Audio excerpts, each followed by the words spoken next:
She stood on a freezing porch at midnight bleeding, holding two 10-day-old babies, wearing thin hospital pajamas in 28-degree cold. Her husband had just shoved her out the door. His mother spat in her face. They called her newborn sons bastards and turned off the porch light. They thought they were throwing out a broke, worthless woman with $43 to her name. What they didn't know was that she owned the house they were standing in. She owned the street it was on. She owned the company her husband worked for. She owned half the commercial real estate in that city. For 4 years, she had hidden $1,800,000,000 just to find out if someone could love her for her. That night, on that porch, in the freezing dark, holding her screaming babies, the quiet, invisible Sarah finally died. And Catherine Blake came back, and she was done being kind. This story is a masterclass in patience, self-worth, and the kind of power that no one can take from you, no matter how hard they try. If you've ever been underestimated, thrown away, or made to feel like you were nothing, stay with me. This one is for you. If this story moves you, drop a comment telling me your favorite moment and subscribe so you never miss a story like this one. That front door slammed shut, and I was left on the porch at midnight, December 23rd of 2024, with my 10-day-old twins wailing in my arms. The temperature was a freezing 28 degrees, and I was just in thin hospital pajamas. His mother had spit in my face, and her hateful words about my children were ringing in my ears. My own husband shoved me outside and then locked the door, and the porch light clicked off, leaving us in darkness. They truly believed I only had $43 to my name. The part they were oblivious to was that I owned that house, the other 22 on the street, the company Ryan worked for, and half the commercial property in Greenville. My name is Sarah Blake. I was a 32-year-old billionaire who had spent 4 years faking being broke. That was the deepest betrayal I've ever known, and I made them pay for every single second of it. It was something they never saw coming.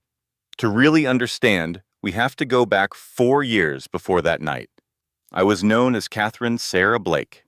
And yes, a Blake from Blake Holdings. At 28 years old, I went from wealthy to a billionaire in a single day when I took my parents' little software company public. My mom and dad, Andrew and Catherine, started it in Boston way back in 1995. It was just a simple tool for property managers, nothing special. Then, in 2017, they were killed when their private jet went down in a storm. At just 25, I inherited a company drowning in $3 million of debt. Everyone told me to sell, to cut my losses, but I refused. It was the only piece of my parents I had left. So I stopped sleeping and started working 100-hour weeks, teaching myself how to program artificial intelligence. I reinvented the whole platform, creating Blake OS, an AI that could manage entire buildings on its own. By 2020, we had contracts in 43 states, and that March, we went public. I became a billionaire. Forbes called me the prop tech princess. I had everything, or so they said, but I felt like I had nothing. That's because 6 months earlier, I'd learned my fiancé, Marcus, planned to marry me, divorce me, and try to take half of my fortune. He'd been secretly working with his lawyer for months, faking documents to argue he'd been essential to the company's success. We uncovered his scheme just 3 days before our wedding day. The criminal trial that followed was a nightmare. The media had a field day. My face was on every tabloid. I was on the witness stand for 6 long days. He got a 5-year sentence for fraud, but something inside of me broke during that time. My trust in people was gone. I stopped seeing anyone, certain that no one could love me, only for my money. So, in the year 2021, I made a drastic decision. I moved to Greenville, North Carolina, a city where no one would know me. I created a new life story. I became Sarah Blake. a freelance copywriter whose parents had left her a small $100,000 insurance policy, just enough to buy a simple condo. Only my lawyer, David, and my assistant, Emma, knew the truth. They managed my real life, from board meetings to my entire empire, while I pretended to be average. All I wanted was to see if someone could fall for the ordinary Sarah, the writer with a used Honda who worried about her power bill. I just wanted to be valued as a person, not a breathing bank account. I met Ryan Mitchell in September of 2021 at a charity event for the Greenville Public Library. I went because libraries have always been my sanctuary, even as a little girl. He was there as a weekend volunteer, reading stories to children. I watched him that afternoon before we were even introduced.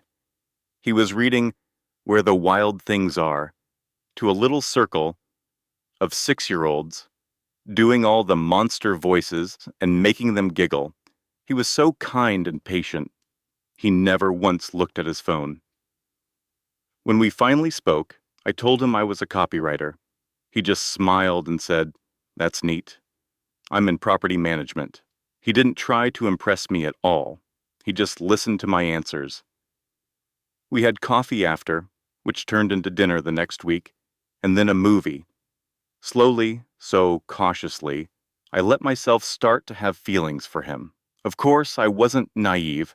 I had Emma do a full background check. Ryan Mitchell's record was spotless. He worked at Hudson Property Management, which, ironically, was a company I owned, buried under so many corporate layers that no one there knew. I watched him for 6 months before we were official. He seemed so real. He always paid for our dates, even when I knew he couldn't really afford it. He remembered the little things. He was patient when my past made me distant.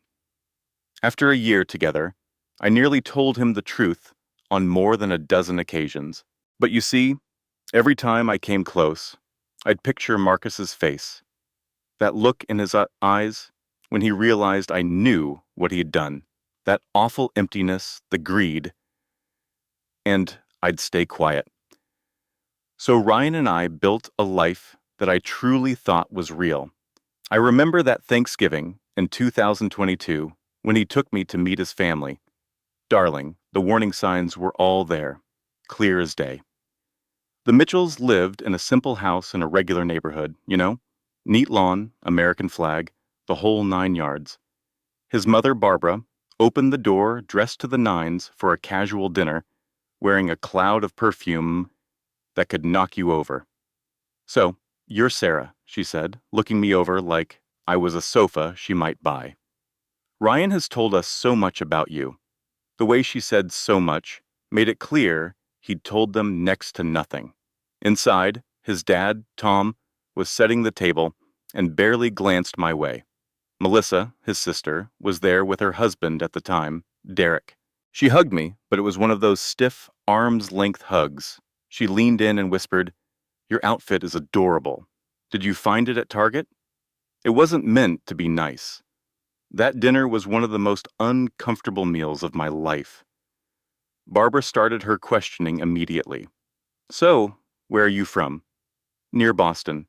"Oh, how fancy. And your parents?" "They passed away years ago." "Oh," she said, sad, letting the word hang in the air.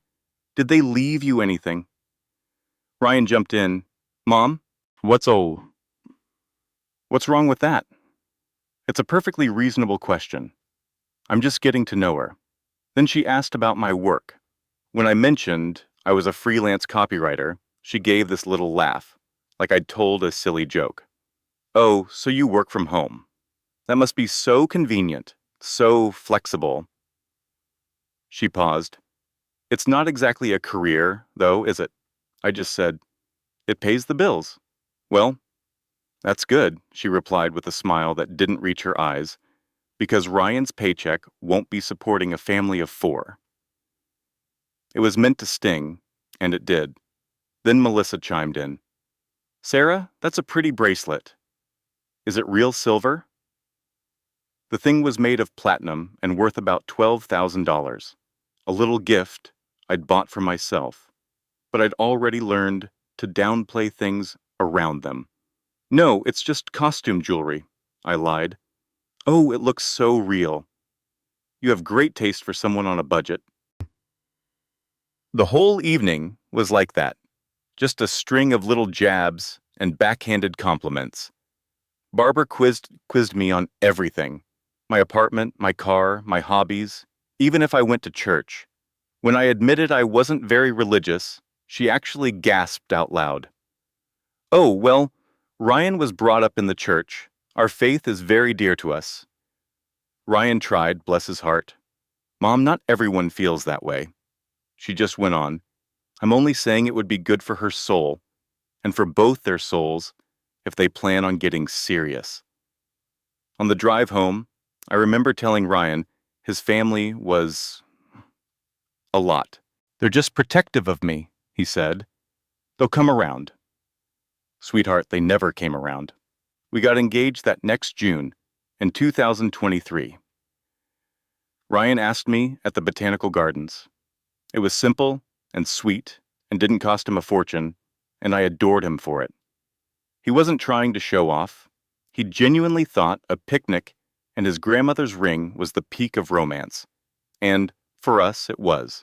We had a small wedding that September, just 40 people.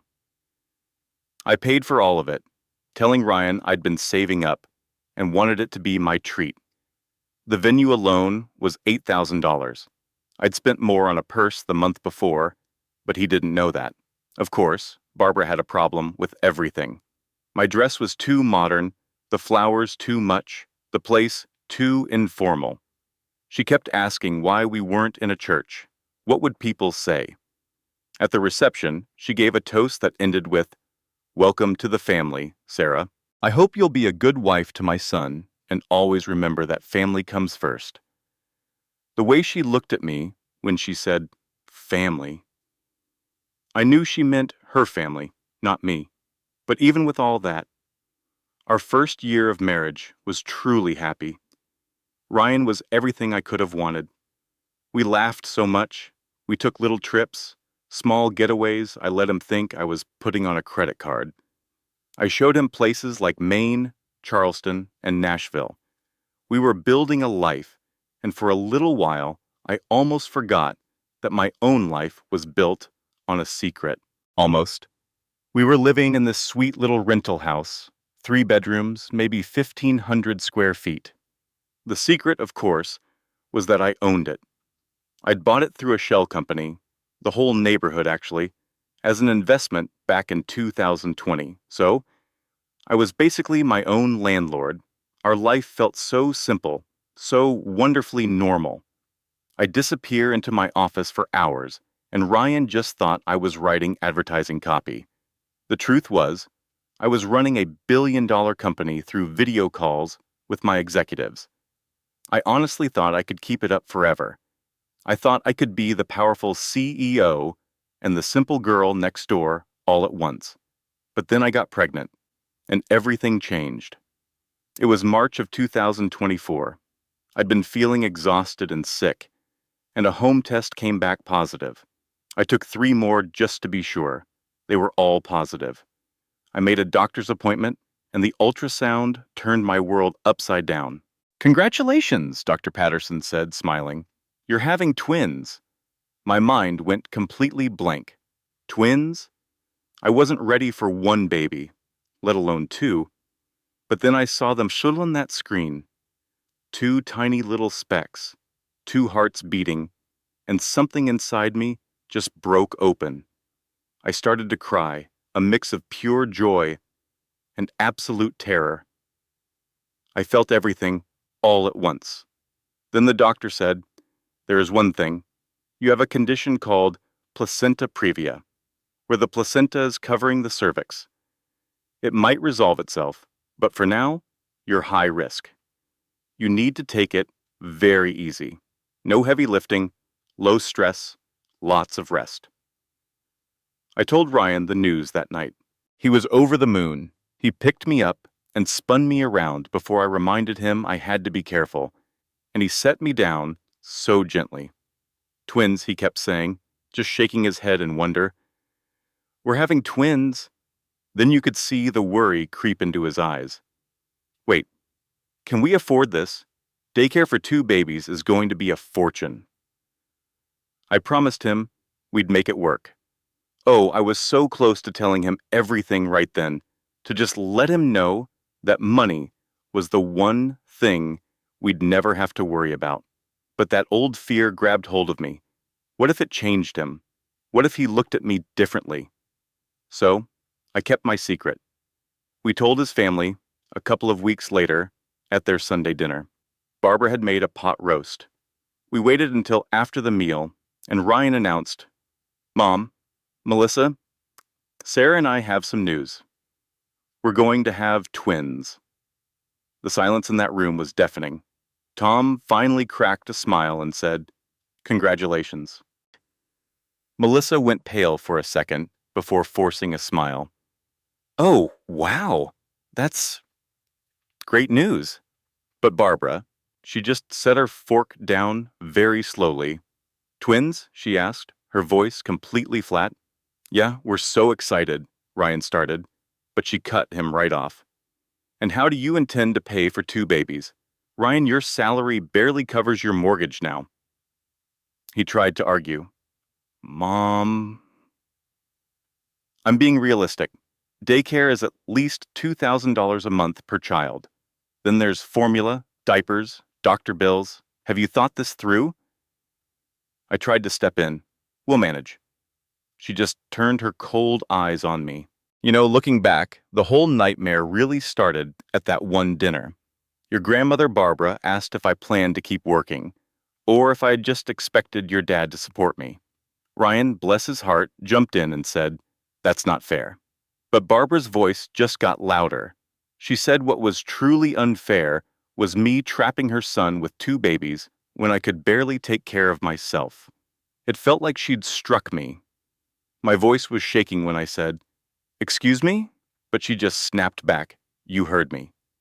She called the timing convenient, how we'd been married less than a year, and suddenly I was having twins. She accused me of planning the whole thing to trap him. That's when Ryan stood up and told his mom it was enough. Oh, is it? She said. I'll never forget her words.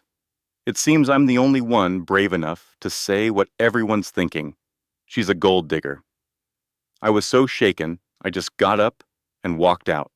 Ryan came after me, and I just fell apart in the car.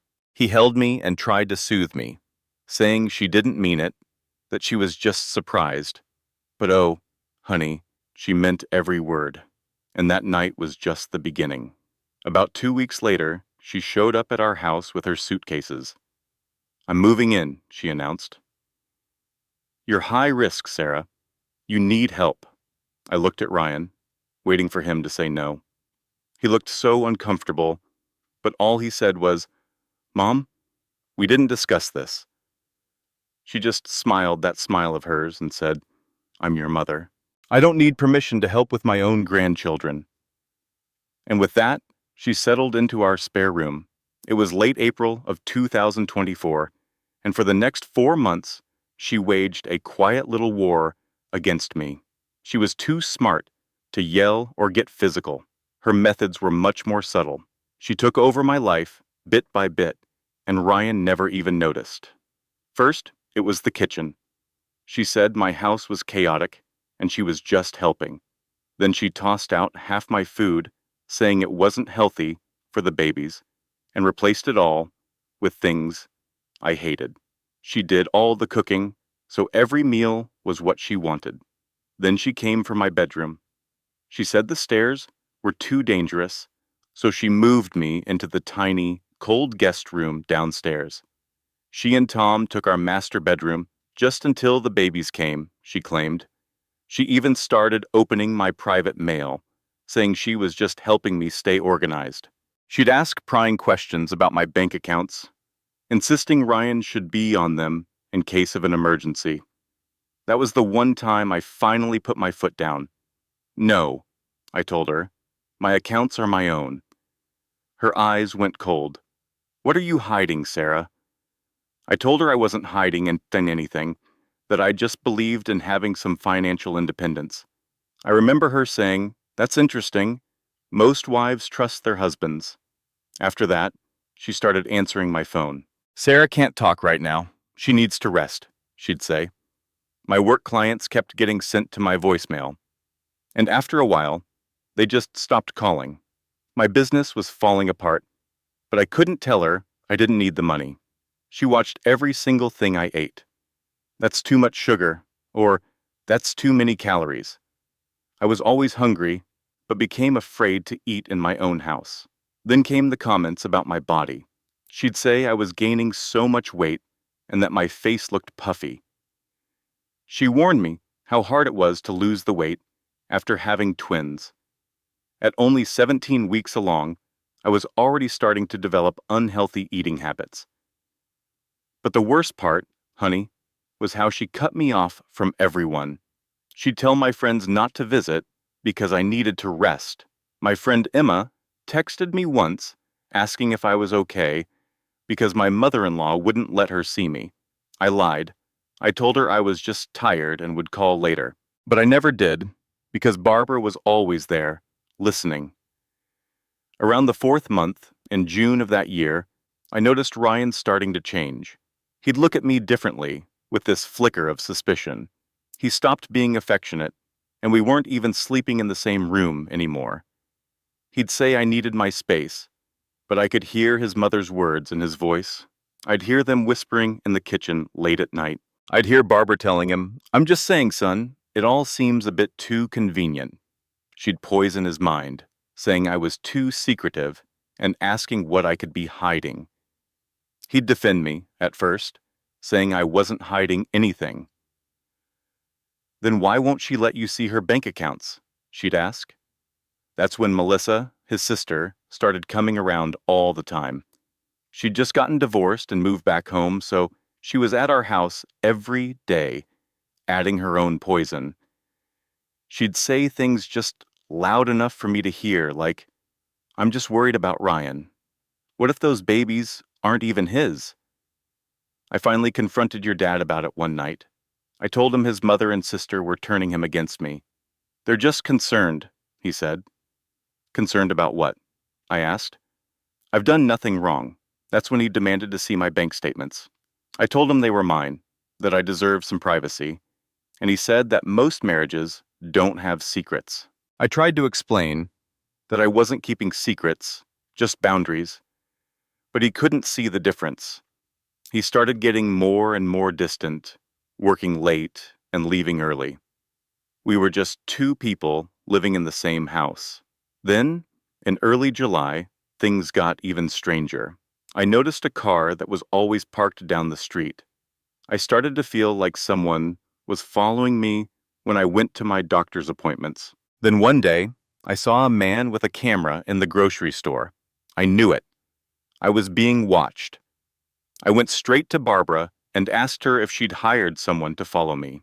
She didn't even try to deny it. "I'm protecting my son," she said. "If you have nothing to hide, you have nothing to worry about." I told her she was being insane. "What's insane," she shot back, "is a wife who hides her finances from her husband. What are you hiding?" I went right to Ryan. I said, "Your mother hired a private investigator to follow me." He wouldn't even look at me. He didn't defend me. Instead, he just asked if I'd given her a reason to be suspicious. I was his wife, carrying his children. That should have been enough. But he just said, "Then prove it.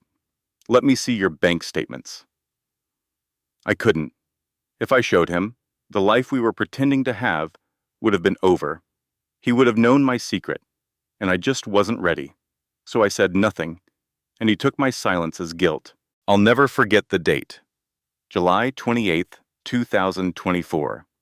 I was 24 weeks pregnant. It was the day I almost lost everything. My doctor had put me on bed rest. He told me to take it easy because my placenta was low.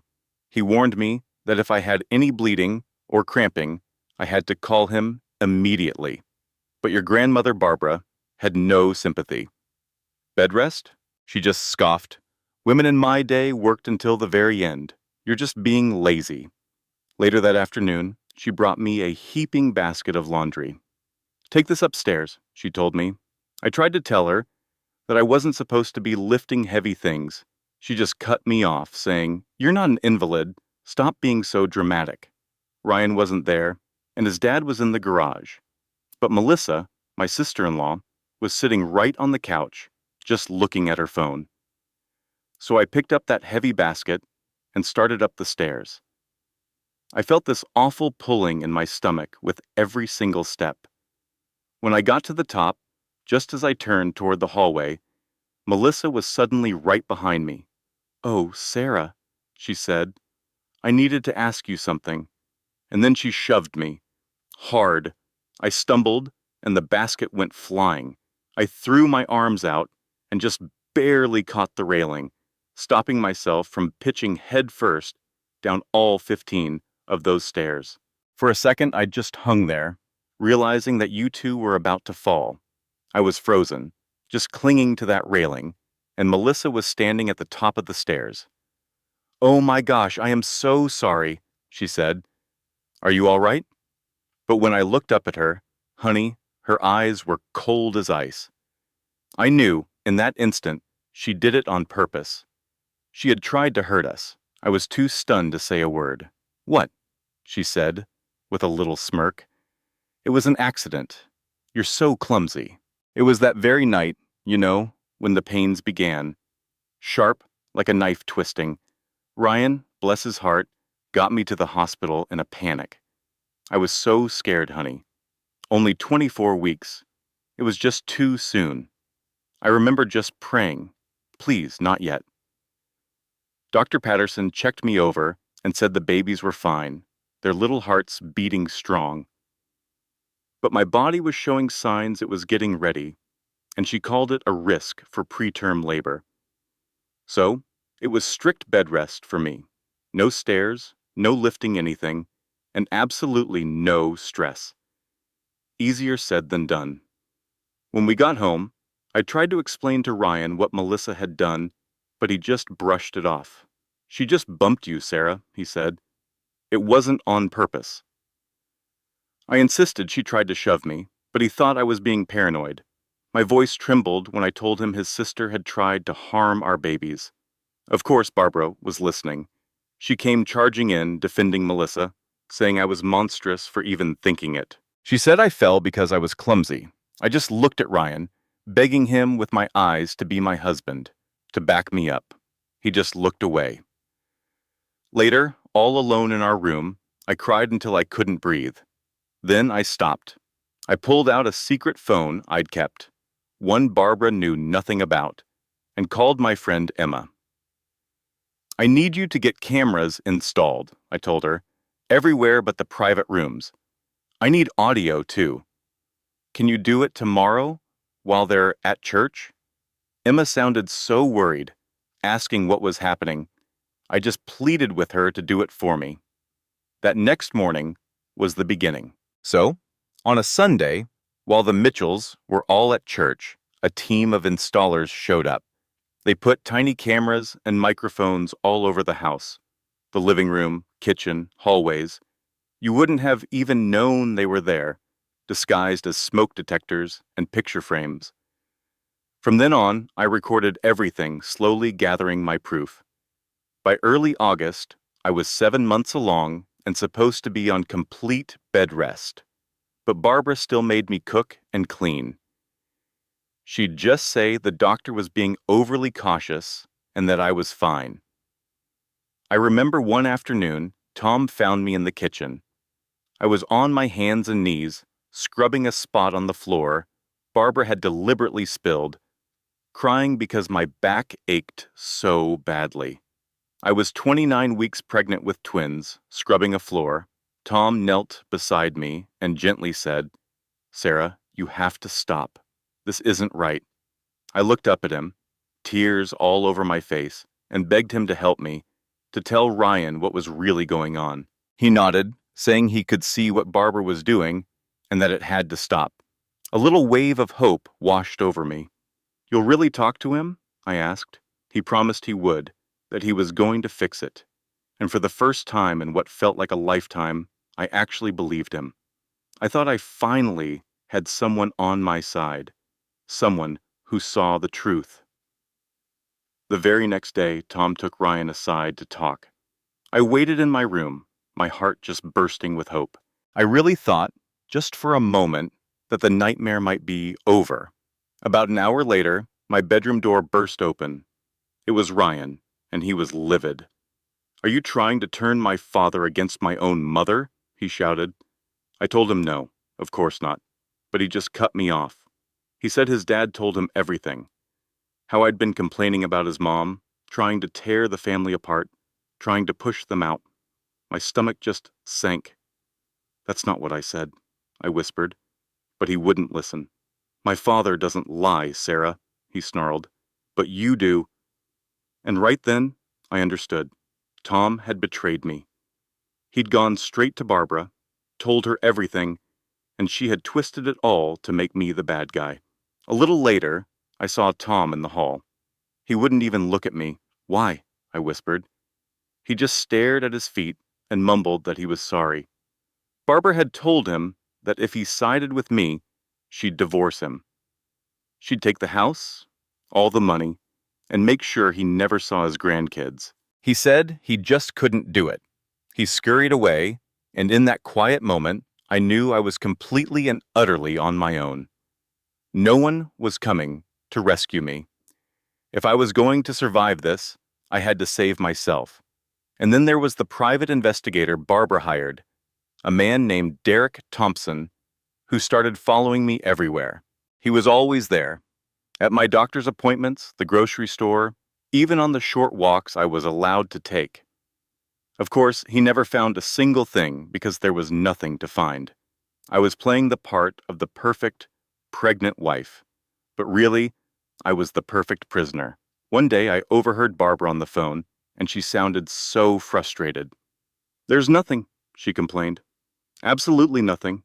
You have to keep looking. Nobody is this clean." But I won, or at least the version of me she thought she knew was. That Sarah, the copywriter, was quiet, broke, and totally faithful. Then, in late August, when I was 32 weeks along, I heard a conversation that made my blood run cold. Barbara, Melissa, and Tom were in the living room. I was supposed to be resting, but I had a tiny recorder in my pocket, another one of my little secrets. I heard Melissa say the investigator found nothing, that maybe I really was faithful. Barbara's reply was chilling. "Or maybe she's just clever. But Ryan needs to see her for what she is. He needs a reason to doubt her." Melissa's voice dropped. "What are you suggesting?" Barbara said. "What if we create a reason for him?" Tom started to protest, but she cut him off. "I am suggesting we protect our son, by any means necessary." A wave of sickness washed over me. They were going to frame me. I just didn't know how yet. I know I should have run right then, grabbed my go bag, and disappeared. But honey, I was 32 weeks pregnant with twins. I was so scared. Scared of going into labor alone, scared of the custody battle that would come if I left before they were born. I was afraid that running would just make me look guilty of something I hadn't even done. So, I decided to stay. Looking back, that was the biggest mistake of my life. Melissa knew this tech guy, Connor Briggs. He'd been fired from his job a couple of years earlier for stealing secrets. He was bitter and needed money, willing to do almost anything for it. I found out much later that Melissa paid him $15,000 to create fake evidence that I was having an affair. And this wasn't just some bad photo editing. Connor was an expert. He took real pictures of me from my social media and used them to make these incredibly realistic, deep fake images.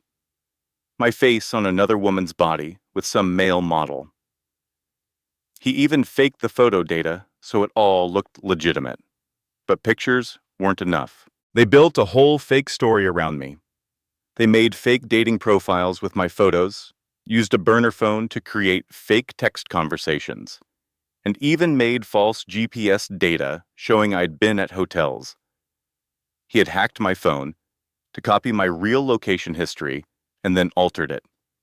They had fake receipts from hotels and restaurants with my signature, which Melissa had been practicing for weeks. They even had a witness, a friend of Melissa's named Ashley, ready to lie and say she'd seen me with another man. It was an incredibly detailed, expensive, and cold-blooded plan designed to utterly destroy me. On September 15th, I was 35 weeks pregnant. I felt huge and was just exhausted and in pain all the time. The babies felt like they were sitting on every one of my organs. I couldn't sleep, couldn't walk more than 20 feet without needing a break. That evening, Barbara came into my room with this look of absolute victory on her face, holding her phone. "We're having a family meeting right now," she announced. I told her I was tired, but she just insisted. Ryan was called home from work, Tom was pulled from his workshop, and Melissa came out of her room. They made me sit in a chair in the middle of the living room, like I was on trial. Barbara held up her phone.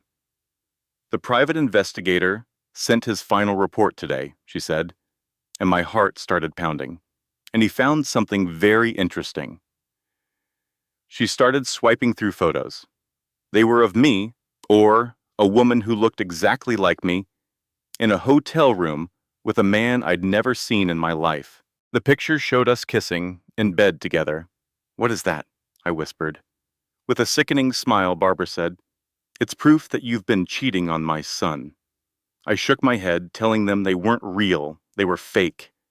Then Melissa jumped in. "Oh, there's more," she said, showing me her phone. It had screenshots from dating apps, all using my name and pictures, with all these explicit messages sent to men. I told them I'd never even used those apps. Then Ryan held up a printout of my phone's location data, claiming, "I was at the downtown Marriott 7 times in the last 4 months," he said, his voice flat. "You told me you had doctor's appointments." "They were," I insisted. "These are fake," I begged him.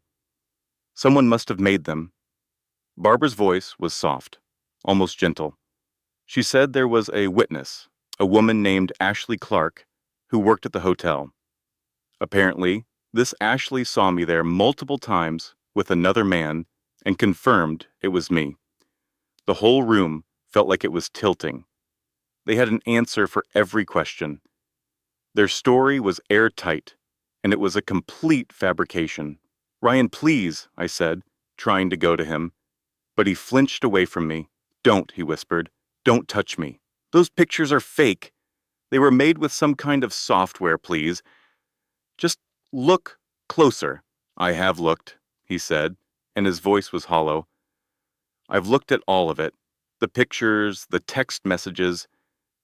It's all there, Sarah." "It's a setup," I yelled, my voice getting shrill. "Your mother and your sister are framing me. They're trying to push me out of your life. They hired someone." "Listen to yourself," Barbara said calmly. "You sound unhinged. You sound paranoid.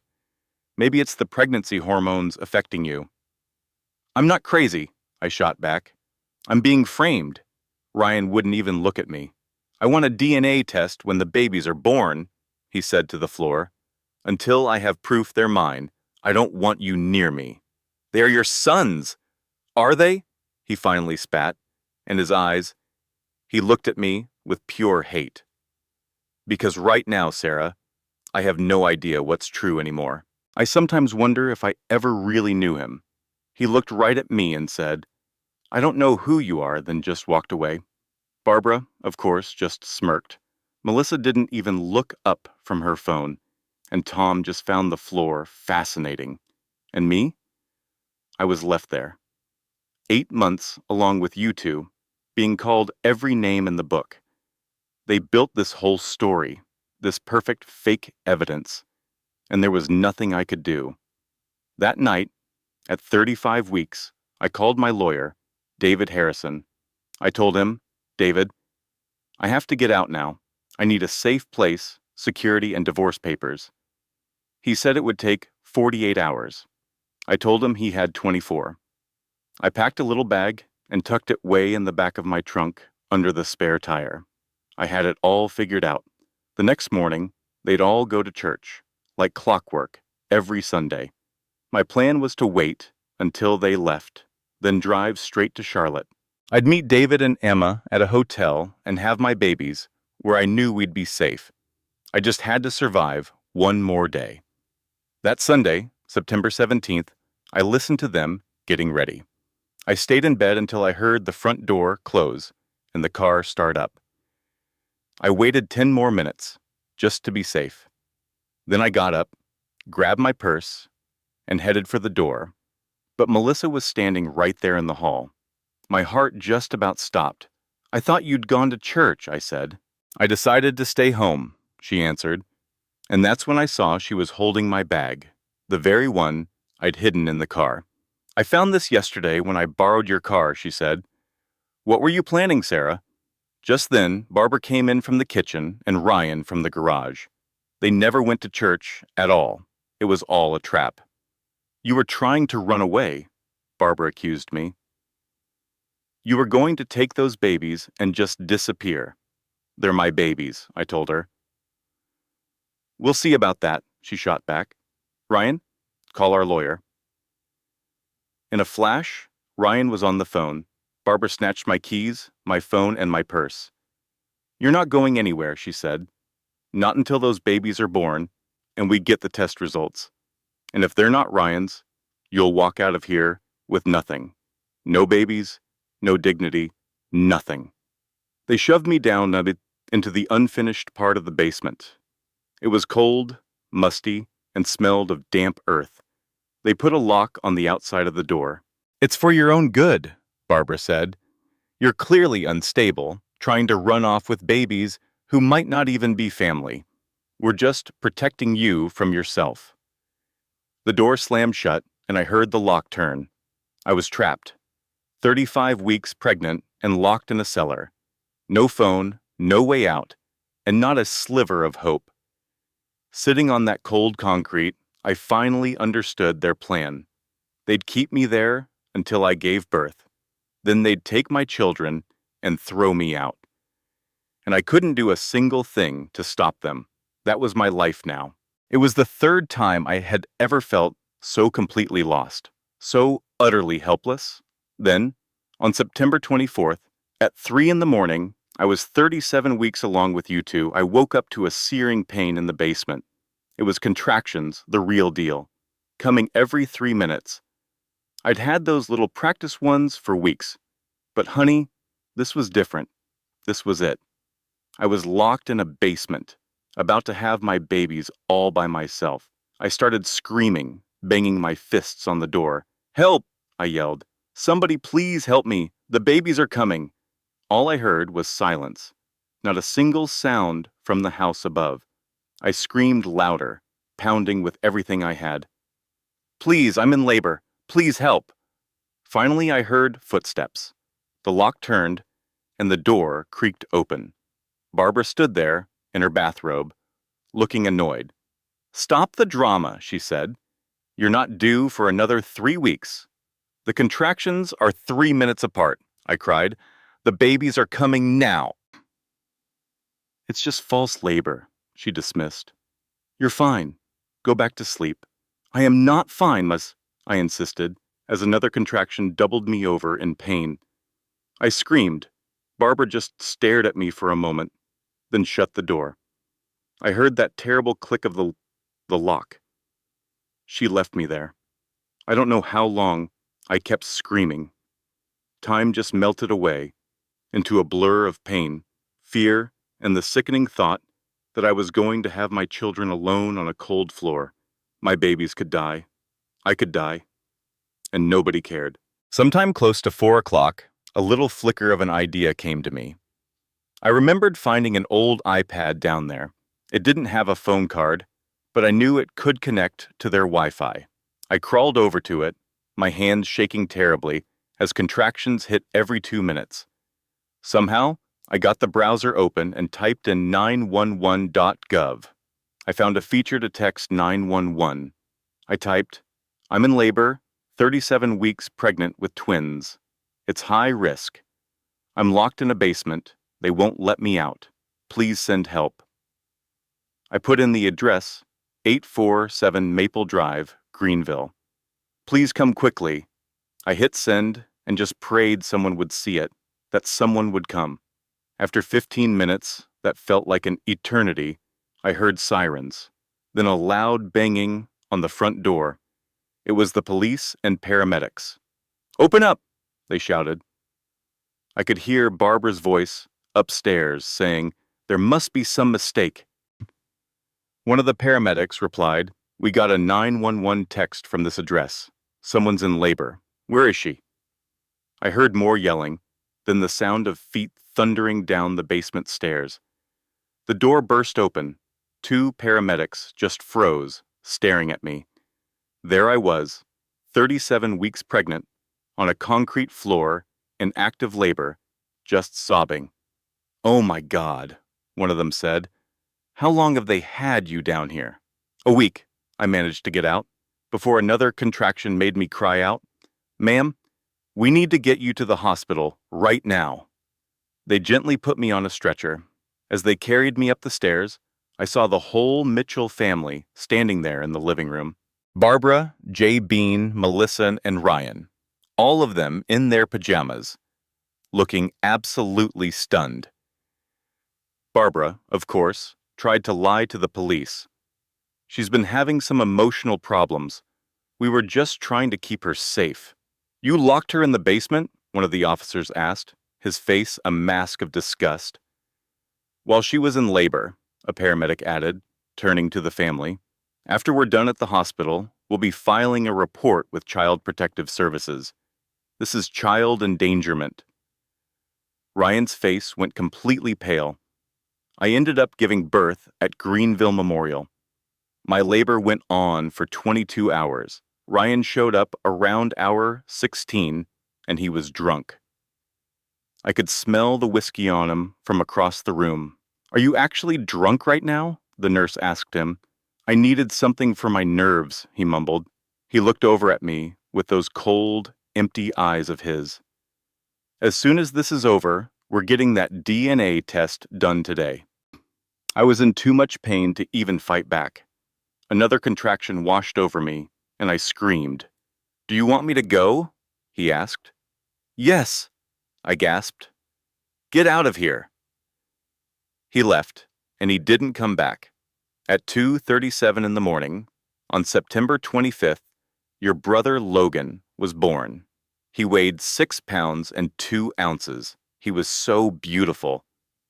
Then at 2:51, you, Lucas, arrived, weighing 5 pounds and 14 ounces. You were beautiful too. I held you both in my arms and just cried. You were so tiny, so perfect, and you were mine. "Hi, my sweet babies," I whispered to you. "Hi, I'm your mama. I'm so very sorry." I told you both. "I'm so sorry for everything you've been through already, but your mama is here. Mama has you now, and I promise you both, I will always protect you, no matter what." The nurse came in later and asked if I wanted to call anyone. "My husband was already here," I said quietly. "He left." "Oh," she said, and her eyes were filled with such pity. "I'm so sorry, honey. Is there anyone else?" I thought about calling Emma, but my phone was still at that house. They had everything. "No," I whispered. "It's just the 3 of us." And that was it. Just me, sitting in that hospital room alone with my 2 newborn sons. There were no flowers, no balloons, no family visits, no celebration at all. It was just me and my boys against the world. I was in the hospital for 4 days recovering from the C-section. You babies were healthy but small, so the doctors wanted to watch us. Barbara visited once on the second day. She walked in, glanced at you, sleeping in your little bassinets, and said, "They certainly have the Mitchell nose, but that doesn't prove anything. We're still doing the DNA test. She never held you. She never even asked your names. Not a word of congratulations. She was gone in 5 minutes. Melissa sent a text message. Hope you and the bastards are doing well, with a little smiley face. Your father stopped by on the third day, sober this time. He just stood in the doorway, looking over at his sons. He asked me if I'd chosen names for them. Logan and Lucas, Tom, I told him. He just gave a little nod. Those are good names. Then there was this long, heavy silence. I remember thinking, Ryan, please don't do this. He finally said, we'll get the DNA test when you're home. Until then, I don't want to get attached to kids who might not be mine. And with that, he was gone. Later that day, a social worker came by. Mrs. Mitchell, she said, are you safe at home? Oh, how I wanted to just scream, no! I wanted to tell her about the basement, about everything they'd done, all the lies they'd built. But then what? An investigation? My babies in foster care? I couldn't risk it. So I just lied. Yes, I'm safe. We just have some complicated family stuff. She looked at me for the longest time, and I knew she didn't believe me. But she couldn't prove it. She handed me a little card. If you ever need help, these are resources for domestic abuse. I tucked it in my pocket and nodded. After she left, the silence was deafening. On the fourth day, September 29th, it was time to go. I called the house. I'm ready to come home, I said. Barbara's voice was like ice. We're busy. You should take a taxi. I tried to explain. I just had surgery. I have 2 newborns. A taxi isn't really possible. The line just went dead. She'd hung up on me, so I had to call a cab myself. The driver was a kind man. He helped me get the car seat secured. I sat in the back with my 10-day-old sons, the pain from my incision making every little movement a challenge. I could barely walk, and here I was, taking a taxi home from the hospital. As we pulled up, the house was completely dark. Not one light on, nobody waiting. The driver glanced in the rearview mirror, his face full of concern. Ma'am, do you need help getting inside? I just shook my head. No, thank you. He helped me get the babies onto the porch. I gave him the last of my cash and watched his car drive away. I turned the key in the door of my own home and walked right into a nightmare. Nothing was ready. The cribs I'd picked out were still in their boxes. There was no welcome, no help. Just a cold, quiet house. I put the babies, still in their carriers, in the middle of the living room floor. It felt like the only safe spot. Then I started the impossible job of building those cribs alone. I was only 10 days out from major surgery, my stitches screaming with every move, feeling dizzy from blood loss. It took 3 terrible hours, and I think I cried through most of it. That first night, Logan and Lucas needed to eat every 90 minutes. I was trying to breastfeed, but it was a painful, clumsy struggle for all of us. I was just so exhausted, so alone, and in so much pain. At 6 a.m, Barbara walked into my room. You need to be quieter, she said. Your crying is waking everyone up. I told her, I'm not the one crying. The babies are crying because they're hungry. She just snapped. Then you need to figure it out. And when you're done, the kitchen is a mess. There's laundry to do, and the living room needs cleaning. I couldn't believe what I was hearing. I just had major abdominal surgery, I said. She scoffed. Women in my day were on their feet the next morning. Stop being so lazy. And she turned and walked out. Cradling my boys, this awful truth settled over me. They expected me to do it all. The babies, the house, the entire family, all while recovering from a C-section, still bleeding, and barely able to stand. I didn't have a choice, so I did what they wanted. The days that followed just melt together in my memory now. On day 2, I made breakfast for everyone with a screaming baby on my hip. my incision feeling like it was on fire. I was sure it was getting infected. On the third day, just after I'd finally gotten both boys to sleep, Barbara slammed my bedroom door. They woke up wailing. When I gave her a look, she just smiled. "Oh, sorry, didn't realize." On day 4, I was trying to pump. It took a full 30 minutes to get enough for one feeding. I just filled 2 bottles when Melissa came in, grabbed them, and poured them right down the sink. "Oops, my hand slipped," she said, not even trying to sound convincing. I just stared at her, completely shocked. "That took me an hour to pump." She just shrugged. "Well, I guess you'll have to do it again. Or you could buy formula, with all that money you don't have." She walked out laughing. On the 5th day, we ran out of diapers. I asked Ryan to grab some on his way home. He never did. Said he forgot. I had to use old torn t-shirts on them until I could get to a store the next day. By day 6, my incision was definitely infected. It was red, hot, and oozing. I knew I needed medicine. When I told Barbara, she just waved me off. "You're fine, stop being so dramatic." On the 7th day, I hadn't slept for more than 45 minutes at a time in a week. I started seeing things move in the corners of my eyes. I dropped a bottle, and it shattered everywhere. I just stood there, staring at the glass, my brain too tired to figure out what to do. Ryan came in. "Clean that up," he ordered. "You're making a mess." I looked up at him, at this stranger wearing my husband's face, and I felt nothing. On the 8th day, October 7th, at 3 in the morning, I was back in the basement.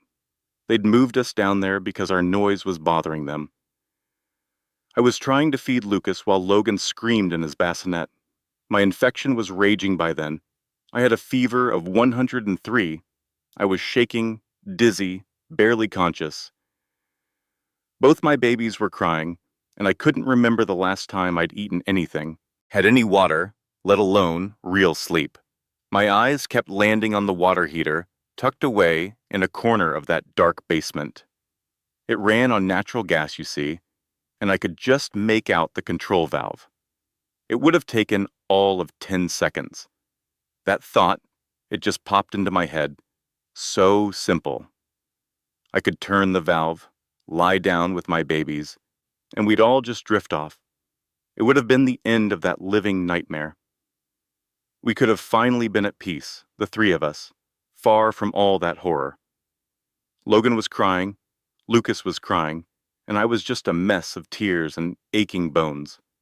The whole thing felt impossible. My hand actually started to reach for that valve, and then Logan just stopped. He looked right at me, with these huge blue eyes, Ryan's eyes, and made this little cooing sound.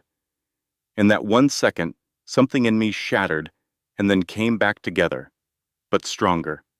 "No," I whispered to him. "No, Mama's not giving up. Mama's going to fight. Mama will get us out of here." I scraped together my very last bit of strength and started banging on the basement door. I pounded and screamed for 20 minutes straight until my hands were raw. Finally, Melissa yanked the door open. "What is your problem?" she snapped. Then she really saw me. The fever, the blood that had soaked through my clothes, the screaming baby. For just a moment, even she looked genuinely scared. "I need to go to a hospital," I gasped. "The infection. I think I'm dying. Please." She went and got Barbara. Barbara called 911, but what she told them was, "My daughter-in-law is being a little dramatic about some pain, but maybe you should come check on her for the baby's sake." So there I was, back in an ambulance for the 2nd time in 10 days. At the hospital, the emergency room doctor was furious. He told me the C-section incision was severely infected, and I had sepsis. "You could have died," he said. "Who's been checking on you? Where's your follow-up care? I just mumbled something about being too busy." "Too busy?" he shot back. "You just had major surgery. Where are your relatives? Who is helping you?" Then that social worker showed up again. "Mrs. Mitchell," she said, This is the second time we've seen you in 2 weeks. Both times we've seen signs of neglect. I need you to be honest with me. Is someone hurting you? I looked over at my boys, sleeping in their little hospital bassinet. I imagined what would happen if I told the truth. Foster care, being separated from them, court battles. So, I lied. No, I just haven't been taking care of myself. I promise I'll do better. She didn't believe me, not for a second, but she didn't have any proof. The hospital staff put me on IV antibiotics, watched me for 18 hours, cleaned up my incision, and told me to rest. Then they sent me right back to that house, back to the basement, back to that living hell. I only had 2 days left before they threw me out. Those next 2 days, honey, that was the worst of it. And I had no idea things were about to get so much worse. It was October 8th. My sons were 9 days old, and a tech guy named Connor Briggs, the one Melissa hired, delivered his final report. It was full of more of those deep fakes and doctored screenshots of Sarah's dating app profiles from when I was pregnant. He'd faked GPS records showing me at hotels when I was home, forged receipts, all sorts of things. But the real kicker was a fake video call. Using that deepfake technology, Connor had created a video that looked like me in a very explicit call with some man. It looked completely real. The skill it took was as impressive as it was evil. That same evening, Barbara showed the video to Ryan. I didn't know a thing about it, of course. I was downstairs with my babies, just trying to survive another hour. Ryan watched it, and his face went from white to red to just ice. "I want her out of this house tonight," he said. "What?" Even Barbara seemed surprised by his tone. "Tonight. I want her out of my house right now," he repeated. "Her and those children that aren't mine. Ryan, it's very late. I don't care. I want her gone now, before I do something I'll regret." Melissa texted Ashley, that so-called witness, who immediately sent back a statement saying she'd personally seen me at hotels 6 different times. They had everything they needed. Their case was perfect, a complete work of fiction. But Ryan believed it. Or maybe, looking back, he just wanted to believe it. Believing I cheated was easier than admitting his own family was destroying an innocent person. I was feeding Lucas while Logan slept. Then the basement door flew open with a bang. The whole family was standing there on the stairs: Ryan, Barbara, Melissa, and Tom. They all stared down at me, and their faces were just filled with this pure hate. My heart started hammering in my chest. I knew something was terribly wrong. Melissa spoke first, holding out her phone like it was a weapon. "We know everything, Sarah. We have the proof now, the final proof." She played a video for me. It was a deepfake, a version of me that looked exactly like me, on a video call with a man I'd never seen. The woman in the video was touching herself, saying things I would never, ever say. "That's not me," I stammered. "That's a fake. It has to be AI." Barbara started screaming at me. "Liar! We have witnesses. We have all the evidence. We know you were cheating on my son your whole pregnancy." Then Melissa pointed a shaky finger at my babies. "Those babies aren't even Mitchell's. You brought bastards into this house. You've lied to all of us." Ryan's face was like stone, just cold and empty. "I want a DNA test, right now." "Ryan, please, you have to listen to me," I begged. "Look at those videos again. Look closely. They're deepfakes. Someone is framing me." Barbara just laughed this horrible, harsh laugh. "Do you really think there's some grand conspiracy against you? Do you think we're all crazy? Or maybe, just maybe, you're a cheater and a liar." Tom, who hadn't said a word, finally spoke up. "Ryan, maybe we should all wait until morning to sort this out." "No," Ryan said, and his voice left no room for argument. I want her out tonight. I clutched Logan tighter and moved to shield the bassinet where Lucas was sleeping. It's the middle of the night, I pleaded. It's freezing out. These are newborn babies. They're your newborns. Please, Ryan, whatever you think I did, don't punish them for it. Melissa started walking toward the bassinet. Maybe we should keep them, she said. We can get the DNA test. If they're Mitchell's, this is where they belong, but she needs to go. A wave of pure terror washed over me. They were actually going to take my babies. No, I said, my voice shaking, as I scooped Lucas out of his bassinet. I was holding both my sons then. You won't touch them. They're mine. Barbara's face twisted with rage. They're nothing. They're the bastards you had while you were whoring around. Get them out of this house. Get out. She lunged at me, trying to rip one of the babies from my arms. I spun away, using my body to shield them. Barbara's hand hit my face with a loud slap, and my ears started ringing. Ryan grabbed her and pulled her back, pleading, "Mother, don't!" But it was too late. She'd hit me while I was holding my newborn sons. Tom swung the front door open, and a blast of December cold rushed in. The temperature had dropped to 28 degrees. Out, was the only word he said. I looked at Ryan one last time. This was my husband, the father of my children, the man I had given up everything for. They're only 10 days old, Ryan. 10 days. It's the middle of winter. Please, we can do a DNA test tomorrow. Please don't do this. For a split second, I saw something change in his eyes. A flicker of doubt, maybe regret, maybe even love. But then Barbara whispered something in his ear, and his face turned back to stone. He walked toward me, put his hands on my shoulders, and shoved. I stumbled backward, toward that open door, struggling to stay on my feet while clutching my babies. They started to wail, sensing the danger.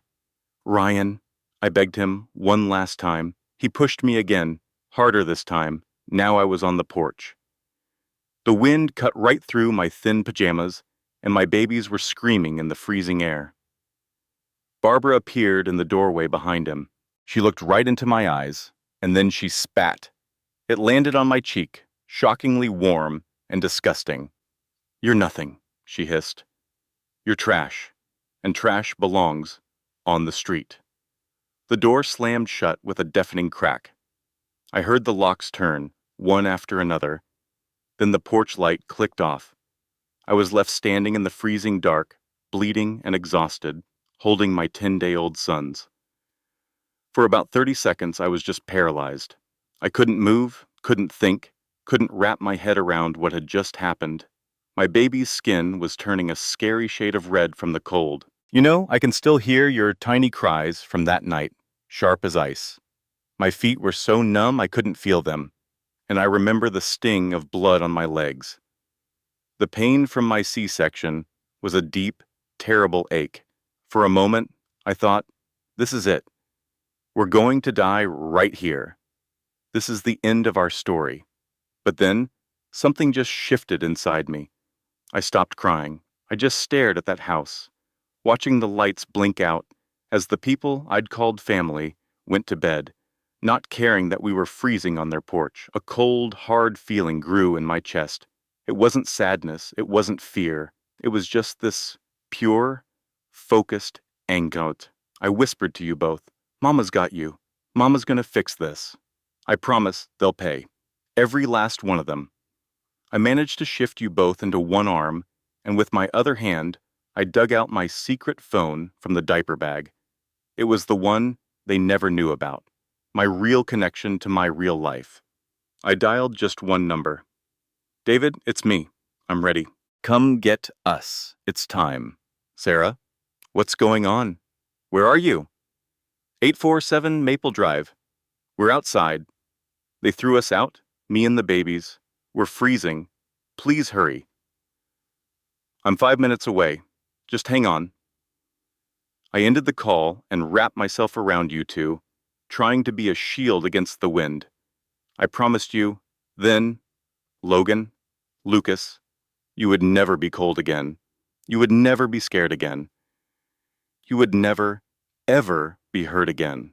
And that the people who did this to us would regret the day they were ever born. Then a pair of headlights sliced through the dark. A black Range Rover pulled up. Emma jumped out of the passenger side, David from the driver's. "Oh my God, Sarah." I'll never forget the look on Emma's face. She was already crying as she wrapped a thick blanket around the three of us. David was immediately on his phone. "I need 2 pediatric EMTs at the Charlotte Plaza Hotel, Suite 4000 right away. 2 10-day-old infants, exposure to freezing temperatures." They carefully got us into the warm car, with the heat blasting. Emma took one of you, and I held the other. Your crying finally started to soften as you warmed up. As we pulled away from that house, I took one last look. I saw a curtain twitch upstairs. Someone was watching us go. It might have been Ryan or his mother. I let a small smile touch my lips. It wasn't a happy smile, you see. It was the smile of someone who had just declared war. "David," I said, my voice surprisingly calm and cold, "I want you to destroy them. I want it done completely legally and permanently. Can you do that for me?" He met my gaze in the rear-view mirror. Yes, I can." "Then do it," I told him. "Spare nothing. Show no mercy." "What about Ryan? He's still technically your husband." I looked down at you, Lucas, sleeping in my arms, and then at Logan, safe with Emma. My perfect, innocent boys, thrown out like trash by their own father. "Especially Ryan," I said softly. "I want him to understand exactly what he threw away. I want him to live with that knowledge every single day for the rest of his life." The Sarah they knew, the quiet copywriter, she died on that porch that night.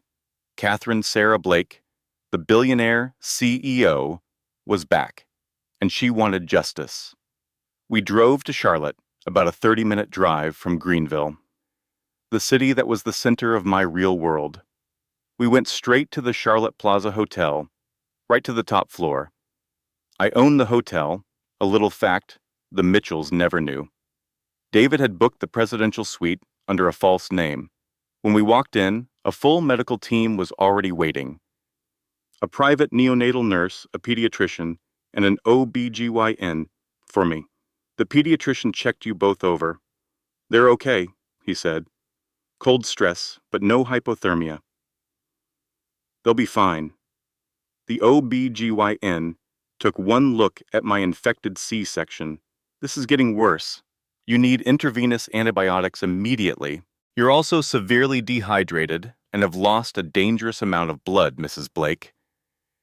You need to be in a hospital." "I can't do that," I told her. "Not yet. There's important work to do first." She looked like she wanted to argue, but she must have seen something in my eyes because she just nodded. "Very well, but I'm staying here to monitor you." "Emma took you boys." "I've got them. You need to rest." But I couldn't rest. "David, wait." I said, we need to set up the war room, now." Within 2 hours, my whole team was there in the suite's conference room. David Harrison, my family lawyer, Patricia Clark, my criminal attorney, James Rodriguez, my corporate lawyer, and Angela Thompson, my head of public relations. Marcus Webb, my private investigator, and Catherine Lewis, my financial analyst, were waiting for me. I walked in wearing a designer suit Emma had brought over for me, a pearl gray Armani that had cost $4,000. It sounds silly, but putting it on, I felt like myself again, like a CEO. I thanked them for coming on such short notice. I told them, "The person you knew as Sarah Mitchell is gone. I'm Catherine Sarah Blake, CEO of Blake Holdings, and I need your help dealing with the people who just threw my newborn sons and me out into the cold." I pressed a button, and a large screen lit up with photos of the Mitchell family. Target 1, Ryan Mitchell. Target 2, Barbara Mitchell, and so on. Marcus was the first to speak up. "Ma'am," he said, "I already finished the background check you asked for 2 months ago." He put his findings on the screen. Ryan worked for Hudson Property Management, a company I secretly owned. He had $28,000 in credit card debt and a $15,000 online gambling habit. Barbara was living rent-free in a house I owned through a charity I funded, all while she'd embezzled $127,000 into a secret Cayman Islands account. Melissa's boutique was in a building I owned, and she was $80,000 in debt.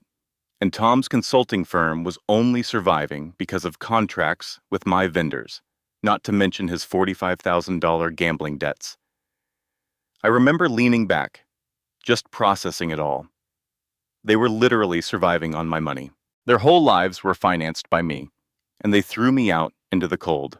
Patricia, my criminal attorney, spoke next. "I've reviewed all the recordings you gave me," she said.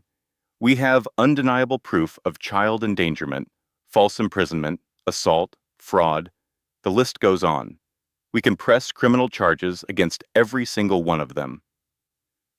James, my corporate lawyer, added, "From a business angle, we can fire Ryan, evict Barbara, terminate Melissa's lease, and cancel all of Thomas's contracts. We can also report Barbara's embezzlement and freeze her accounts. It's all legal, and we can do it immediately." Then Angela, my PR specialist, said, "And I can make this the biggest story of the year. Billionaire CEO living as a secret housewife, abused by her in-laws, and thrown out with her newborns. The evidence you have is devastating. This will go global." I thought about it for maybe 3 seconds. "Do all of it," I told them.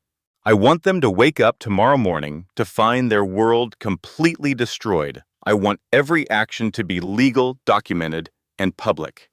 I want the world to know what they did." David looked at me, concerned. "Sarah, this is very aggressive. We could handle this quietly." "I don't want quiet," I said. "I want them humiliated. I want their family name to become a synonym for cruelty and stupidity. I want them to know exactly what it feels like to lose everything in one night, just like they tried to do to me." Patricia nodded. "Then we'll start tomorrow, December 24th, Christmas Eve." A small smile touched my lips. "That's perfect. Let them spend Christmas in hell." On the morning of Christmas Eve, December 24th, Ryan woke up at 6 to his phone ringing. His boss was demanding he come into the office immediately. He got there at 7, and the look on his boss's face was grim. "Ryan, Hudson Property Management has been acquired by Blake Holdings. New ownership.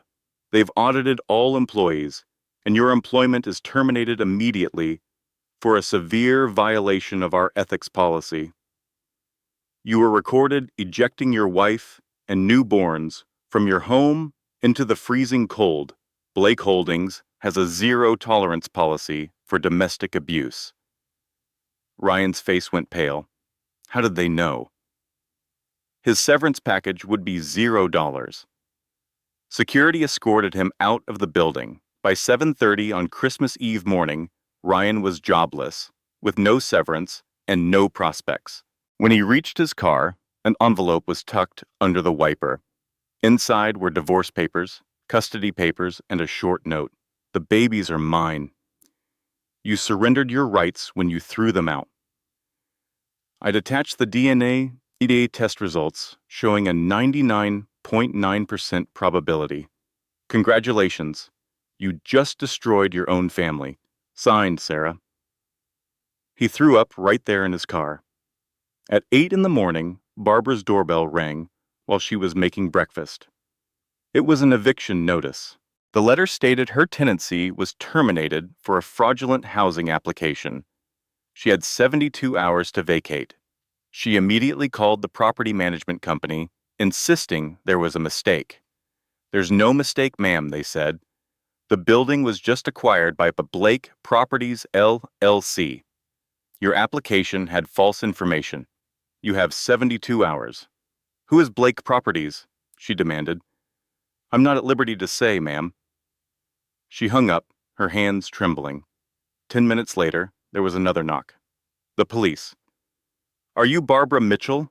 We have a warrant for your arrest on charges of embezzlement, fraud, and money laundering. They put her in handcuffs as Tom just stood there in shock, watching them take his wife away in a police car on Christmas Eve morning. The judge set bail at $100,000, which he couldn't afford, so she stayed in jail. When Melissa got to her boutique at 9, an eviction notice was on the door. The building was condemned for code violations. She called the management office. What violations? The new owners, Blake Commercial Properties, found fire code violations, electrical hazards, and mold, they told her. When she went inside, she found another envelope. It was a civil lawsuit for defamation, fraud, conspiracy, and emotional distress from a Catherine Sarah Blake. The damages sought were $2.5 million. Attached were stills from the fake videos and bank statements showing her payments to Connor Briggs. We even included their text messages. It was everything. She just crumpled to the floor. They had proof of absolutely everything. Tom got 3 calls that morning. His top clients were all terminating their contracts. Then his bank called to inform him that his business loan, which had just been acquired by Blake Financial Services, was due in full. In just 3 hours, Tom lost 80% of his business and was facing a 6-figure debt. He called Ryan. Something is happening. Someone is coming after us. Ryan's voice was empty. I know who it is. It's Sarah. Sarah? Your wife, the copywriter? How is that possible? I don't think she's a copywriter, Dad, Ryan said. I don't think we ever knew who she was. They all met at the house. Tom, Melissa, and Ryan. Barbara was still in jail. They sat in the same living room where they had schemed against me. Somebody named Blake is systematically ruining us, Tom said. Who in the world is Blake? Melissa whispered to him. Sarah's last name is Blake. The room fell silent. No, that's impossible. She's a nobody, Ryan said. Did you ever actually look at her bank statements? Tom asked. No. Did you ever truly know her at all, Ryan? Ryan's face fell apart. Oh my God. What if we were wrong about everything? Melissa pulled out her phone and searched for Catherine Blake, CEO. The results popped up. Forbes articles, business magazines, and photos, and there she was. It was me, but in expensive designer suits. There I was, standing in front of skyscrapers, accepting awards. The headlines read, PropTech Princess Catherine Blake takes company public at 28, and billionaire CEO of Blake Holdings, valued at $1.8 billion. Catherine Blake, the youngest self-made female billionaire. Melissa's phone slipped from her hand. Oh no. Oh no, this can't be. Ryan grabbed her phone and stared at the screen, at his wife, his billionaire wife, whom he had thrown out into the cold. This can't be real.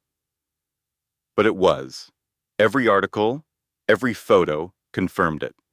Sarah Blake was actually Catherine Sarah Blake, a billionaire CEO, and they had called her worthless trash. They had mistreated her, tossed her and her children, his own children, out into the freezing night because they thought she was unimportant. Tom said what they were all thinking. We're finished. We are completely finished. Ryan looked down at the photo on Melissa's phone. It was me, looking powerful, confident, and completely in control. He had tried to destroy me, and in doing so, he had given me every possible reason to destroy him in return, and I was only just beginning. On December 26th, 2 days after Christmas, an announcement was made at 8 in the morning. The CEO of Blake Holdings, Catherine Blake, will hold a press conference at 2 in the afternoon regarding recent events. The national news outlets, CNN, Fox News, MSNBC, picked up the story right away. You know, it's funny to think back on that day. All the news stations were in a tizzy, wondering what this big press conference was all about. Blake Holdings was a huge deal, of course, so anything your grandmother Catherine did was news. The whole thing was at the Charlotte Convention Center, and I remember they told me every single one of the 2,000 seats was filled. I was upstairs in a hotel suite, just trying to breathe. My friend Emma was there, helping me into this beautiful white Armani suit, tailored just for me. I remember thinking about the color, white for innocence, for truth. My hair and makeup felt like a mask, making me look powerful and calm, even though my heart was pounding. You and your brother were next door with a nanny and even a doctor, just to be safe. I needed to know you were protected. David came in then, his face all worry lines. He asked if I was sure that there was no turning back after this. I just told him, I'm sure. I explained the videos would make people feel things, that the story would be huge. He said, good, and I agreed. I wanted the whole world to see what they did. I took one last look in the mirror, and it was like looking at a stranger. That was it. The moment I decided to stop hiding, I told him, let's begin. I walked onto that stage at exactly 2 o'clock. The whole room just went silent, except for the endless flashing of cameras. I saw this sea of faces, all looking at me. I got to the podium, tapped the microphone, and looked right into the cameras. I told them, my name is Catherine Sarah Blake. I am the founder and chief executive officer of Blake Holdings, a property technology company that is currently valued at $1.8 billion. I am 32 years old. I built this company from the ground up after my parents passed away in a plane crash 7 years ago. I let that hang in the air for a second. Then came the hard part. I told them I was the woman in those videos that were starting to pop up online. I had to describe them, for everyone who hadn't seen them yet. Videos of me being thrown out of my own house near midnight on December 23rd, holding my 10-day-old twin sons, you two, in 28-degree weather, me, still trying to heal from a C-section. Videos showing me on that porch, bleeding, holding my screaming babies, just begging them not to throw me away like I was nothing. The room just exploded. Reporters were yelling questions all at once. I had to hold up my hand and ask them to let me finish. That they could ask questions later, and they quieted down. So, I told them everything, starting from 4 years before, when I met a man named Ryan Mitchell. I told them about my choice to hide who I really was, the awful way they treated me when I was pregnant, the fake evidence, being locked in that basement, all of it, the birth of my children, and then being tossed out into the cold. And as I was talking, the screens behind me started showing what I was describing, the footage from the hidden cameras. Everyone watched in absolute horror. They saw Barbara pouring my breast milk down the drain. They saw Melissa shoving me right near the stairs and Barbara locking me in the basement. They watched the whole family scheming to create fake proof against me, and then using it. They saw Barbara spit in my face and Ryan push me out the door, and they saw me on that porch, with my tiny babies freezing. By the end of it, I swear, half the people in that room were crying. The other half just looked furious. After the videos, I started speaking again.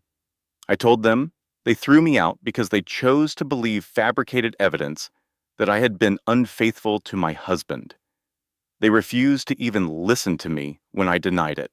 I remember I paused there, just to let the weight of it land. They chose to believe lies rather than trust the mother of those children. Then I told them the part they didn't know. What the Mitchell family did not know when they threw me out. I said, is that they were living in a house that I own. They were working for companies that I own. They were surviving on money that was provided by my own generosity. You could hear everyone gasp. Their entire life was funded by me. I told them, Ryan worked for a company I owned, that Barbara and Tom lived rent-free in a house I owned through a charity I'd set up. Melissa's little shop was in a building I owned. I made it very clear that their whole world was built on my kindness. I let that sink in for a moment. And they repaid my kindness by locking me in a basement, by creating false evidence of an affair, by throwing me and my newborn sons out into the freezing cold on December 23rd, just 10 days after I gave birth by C-section, while I was bleeding, had an infection, and could hardly even walk. My voice got quiet then, but stronger. I told them I wasn't a victim. I was a mother protecting her children, a CEO who wouldn't tolerate abuse, a woman who refused to be thrown away. I clicked to the next slide, which had pictures of Ryan, Barbara, and Melissa. I announced I was filing for divorce and for full custody of my sons. I listed the criminal charges: child endangerment against all three of them, fraud and conspiracy against Melissa for the fake videos, embezzlement against Barbara for stealing $127,000 from her husband. Then came the civil suits for defamation and emotional distress. And of course, I was ending all our business ties. And with their pictures still on the screen, I announced I was making a $5 million donation to start the Haven House Foundation, a shelter to help abused mothers and their children. The room went wild again. I raised my hand just one more time. I needed them to understand why I did it. It wasn't just for revenge, even though I knew justice would be served. I told them, I am sharing it because abuse can happen to anyone. Wealthy women are abused. Poor women are abused. Educated women are abused. It happens behind closed doors in both mansions and mobile homes. I looked right into the cameras and spoke to anyone out there who might be in a similar situation. If you are being abused, please know this. Document absolutely everything. Trust your instincts. Protect yourself legally. Leave when it is safe to do so. And please understand that you deserve so much better. You deserve safety, respect, and love. Never settle for anything less. What? I just said, thank you, and walked off that stage into a storm of activity. It felt like the whole world exploded. Within 30 minutes, the conference was the #1 trending topic everywhere. Headlines like Justice for Sarah, The Blake Twins, Billionaire Abuse. In the first 24 hours, the videos had 200 million views. Every network covered it. The stories were wild. A billionaire, CEO, hidden as a housewife, reveals shocking abuse. A family throws out a CIO and her newborn babies. They had no idea she was a billionaire. Everyone had an opinion. Celebrities were tweeting their support. Oprah, Reese Witherspoon, Ellen. The Mitchells couldn't even leave their homes. Reporters were camped out on their lawns. Their phone numbers got out somehow, and they were flooded with thousands of hateful messages. I even had to make a public statement against the death threats. That wasn't what I wanted. Ryan tried to go to the grocery store once and was recognized right away. People started yelling at him things like, "You threw out your own babies," and "Your wife was a billionaire and you treated her like garbage." He just ran out of the store. Barbara, who was out on bail, tried to defend herself on Facebook, saying I was deceiving them. Oh, that backfired beautifully. Someone replied, "So you abused a pregnant woman because she secretly had money?" Another person wrote, "She wasn't deceiving you. She was testing you, and you failed miserably. You are a monster."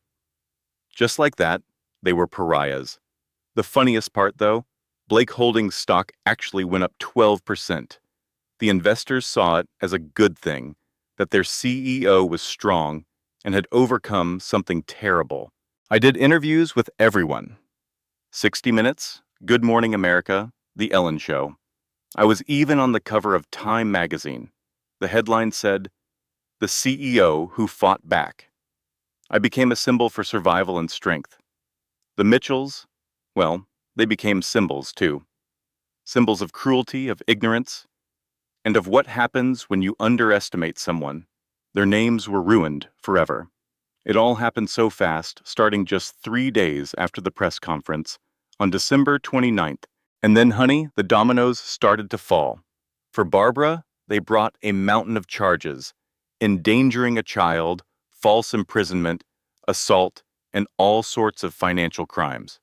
Melissa got hit with a few of the same, like child endangerment and fraud. Ryan was facing charges for endangerment and assault, too. Your grandpa Tom, though, he wasn't charged with anything. He sat down with them and told them everything, a decision that I think saved a small piece of his soul. The trials were quick. There was just no way for them to argue. Those video recordings told the whole story. I remember the prosecutor playing the audio of Barbara planning to fake evidence. He even showed the jury the clip of her spitting on me. A doctor came in and explained how my infection was made worse by being forced to work. A fire marshal described how dangerous that basement was. It took the jury just 1 hour to come back, guilty on everything. The judge, I'll never forget his words, he said, "Mrs. Mitchell, in my 23 years, this is one of the most monstrous cases of family abuse I've ever seen." He told her she showed no remorse for putting newborn babies in danger. She got 12 years in a federal prison. And you know what she did? She screamed. Screamed that I was a liar and that I deserved it. It was her own son, the judge said, who needed protection from her. For Melissa's trial, an FBI expert explained how the fake pictures were made. Connor Briggs, the man she hired, testified to get immunity. He told the court she paid him $15,000. He said she instructed him to make the pictures look as real as he possibly could. They showed the court text messages between Melissa and Connor. Melissa had typed, "Make her look bad." His reply was, "These will be very convincing." Her answer, "Perfect, I want her gone." That was all it took. The jury found her guilty, and she got 6 years in federal prison and had to pay a $25,000 fine. When it was Ryan's turn, his lawyer tried to say he wasn't in his right mind, that his mother had too much influence over him, but all the prosecutor did was play that video. There was Ryan, shoving me out the door, his face completely blank. I had to get on the stand and testify. It was the first time I'd seen him since that night. The prosecutor asked me to describe what happened on December 23rd. I stayed very calm and just told the truth. "My husband forced me out of our house," I said. "I was 10 days postpartum, bleeding from an infected C-section and holding our newborn sons. It was 28 degrees outside. He pushed me, then he shut and locked the door. Then he asked if Ryan had said anything. I looked at him and said, he told me he didn't know if the babies were his."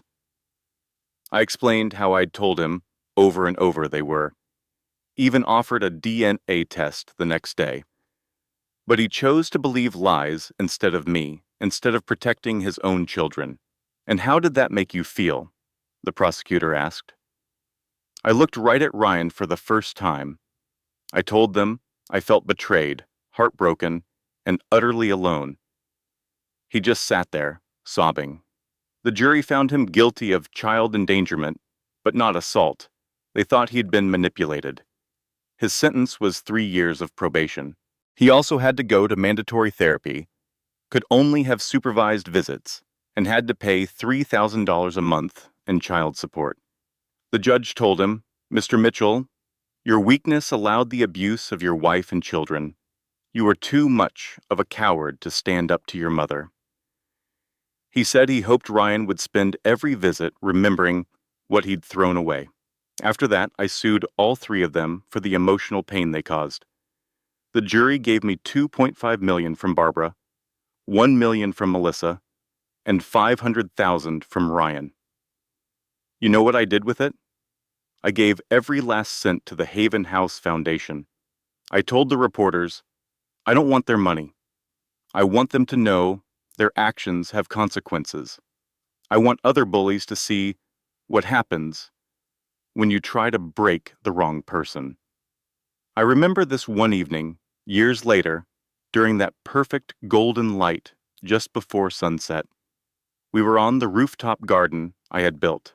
Your uncles, Logan and Lucas, were just toddlers then, chasing bubbles that Emma was blowing for them. Her little girl, Sophie, who was 4, was helping them. I was just sitting on a bench, watching.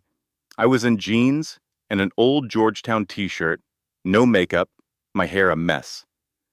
For the first time in a long time, I felt peaceful. Emma came and sat next to me.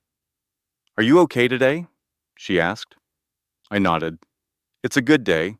Dr. Morrison says I'm making progress. I'm sleeping better, and the nightmares aren't as frequent. That's good, she said. We just watched the kids. You know it's okay to not be okay, right? She said gently. You don't always have to be the strong CEO. I gave her a little smile. I told her, I am so tired of being called strong, I don't feel strong at all. I feel like I'm just held together with duct tape and pure stubbornness, I told her. She just smiled and said, that's called being human. That's stronger than pretending everything is fine. Just then, Logan ran over, tripped, and fell right on his little bottom. Of course, he started to wail. I went right to him, scooped him up, and checked him over. You're okay, buddy, I cooed. It was just a little tumble. See? Nothing's broken. He stopped crying, wiped his nose on my shirt, and wiggled to get down. Then he just ran right back to play. You're an incredible mom, you know that? Emma said. I watched my boys. I'm a terrified mom, I confessed. I wake up scared every day, scared someone will try to take them, scared I'll mess them up, scared I'm not enough for them. That's called love, she told me. You're doing it right. Just then a car pulled up down below. It was Tom. He was carrying a shopping bag. I still tensed up, just a little. Some old habits are hard to shake, you know? He called up, I'm a few minutes early. Should I wait? No, come on up, I said. As he came up the stairs, the boys saw him and ran, shouting, Pop, Pop! He knelt down so carefully and hugged them. Hey guys, look what I brought for you. He pulled 2 little toy dump trucks from the bag, and the boys were just overjoyed. He sat right there, on the grass, with them, making truck noises and laughing. Emma watched him like a hawk. She never fully trusted him, and I don't think she ever will. Are you sure about him? She asked me quietly. He testified, I said. He told the truth. He's trying, and the boys deserve one grandparent who isn't a monster. He let a monster run wild for 40 years, she reminded me. I know, I said. But he's also the only one who ever showed real remorse, the only one doing the work to change. So I'm giving him this one, supervised, limited chance. Tom looked over at me then, caught my eye, and mouthed the words, Thank you. I just gave him a little nod. Then my phone buzzed. It was a text from a number I didn't recognize. I knew I shouldn't, but I looked. It said, Please, I know I don't deserve it. I know I destroyed everything, but please just talk to me one time. Let me explain. Let me apologize properly. I'm begging you, Sarah. Please. It was Ryan. I just stared at the message. Emma read it over my shoulder. Are you going to respond? She asked. No. Good, she said. He wants forgiveness to make himself feel better. That's not your job anymore. Your job is protecting your sons, and you can't do that by letting their father back in. He's the man who threw them out in the cold at 10 days old. But what if he has changed? I thought out loud. What if he really means it? Then he can prove it, she said, by respecting your boundaries, paying his child support on time, and showing up to his supervised visits sober and ready. He can prove it by doing the work without needing you to watch him. I deleted the message and didn't reply. You know, I don't hate him anymore. I just feel nothing for him. And that, my dear, is freedom. We sat there for a while watching the kids play. Blake Holdings, my company, is now valued at $2.2 billion. I've been on the cover of Forbes 3 times. And the Haven House Foundation? It's now in 8 states. We've helped 2,847 mothers and their children in just 18 months, and we're still growing. I spend a lot of my time mentoring survivors and sharing my story. I've started dating a little, but nothing serious. I'm just not ready. My boys and my work are enough for now. As for Ryan, he works at a car wash for $15 an hour. He lives in a tiny studio in a rough part of town. He sees his sons once a month at a family center. At every visit, the boys cry. They don't know him.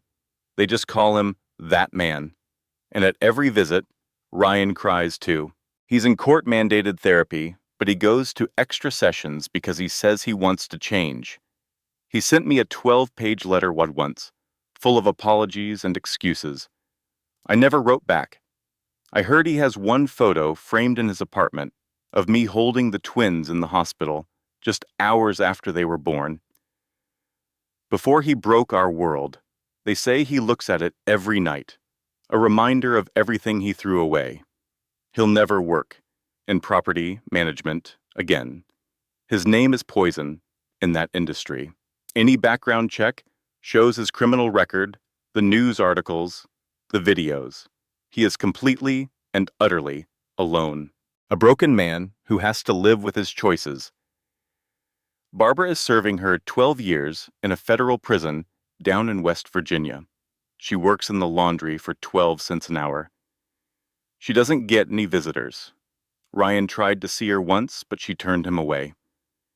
Tom filed for divorce. Melissa is in a different prison, also completely alone.